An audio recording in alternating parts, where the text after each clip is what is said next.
മലയാളിയുടെ മനസ്സിൽ കണിക്കൊന്നയുടെ സ്വർണ്ണവർണ്ണവും കൈനീട്ടത്തിന്റെ കിലുക്കവും പടക്കങ്ങളുടെ ആരവവും നിറയ്ക്കുന്ന സന്ദർഭമാണ് വിഷു. കേരളത്തിന്റെ കാർഷിക സംസ്കാരവുമായി അഭിവാജ്യമാം വിധം ബന്ധപ്പെട്ട് കിടക്കുന്ന ഈ ആഘോഷം കേവലം ഒരു മതപരമായ ചടങ്ങല്ല, മറിച്ച് പ്രകൃതിയും മനുഷ്യനും തമ്മിലുള്ള ഗാഢമായ ബന്ധത്തിന്റെ പുനർവായന കൂടിയാണ്. വിഷു എന്ന വാക്കിന് സംസ്കൃതത്തിൽ തുല്യമായതെന്നാണ് അർത്ഥം. രാവും പകലും തുല്യമായി വരുന്ന ദിവസത്തെയാണ് പണ്ട് വിഷു എന്ന് വിളിച്ചിരുന്നത്. ജ്യോതിശാസ്ത്രപരമായി സൂര്യൻ മേടം രാശിയിലേക്ക് പ്രവേശിക്കുന്ന മേടസംക്രമ ദിനമാണ് വിഷു ആഘോഷിക്കുന്നത്. ഭൂമധ്യരേഖയ്ക്ക് നേരെ മുകളിൽ സൂര്യൻ എത്തുന്ന ഈ കാലം വസന്തകാലത്തിന്റെ തുടക്കം കൂടിയാണ്. വറുതിയുടെയും വരൾച്ചയുടെയും മാസമായ കുംഭമീനങ്ങൾ കഴിഞ്ഞ് പുതുവർഷത്തിന്റെ പ്രതീക്ഷകളുമായി എത്തുന്ന മേടം മലയാളികൾക്ക് ഐശ്വര്യത്തിൻ്റെതാണ്.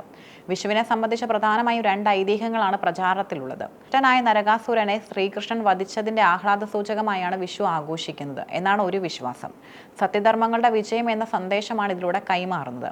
രാവണൻ ലങ്ക ഭരിക്കുന്ന കാലത്ത് സൂര്യനെ നേരെ ഉദിക്കാൻ അനുവദിച്ചിരുന്നില്ല.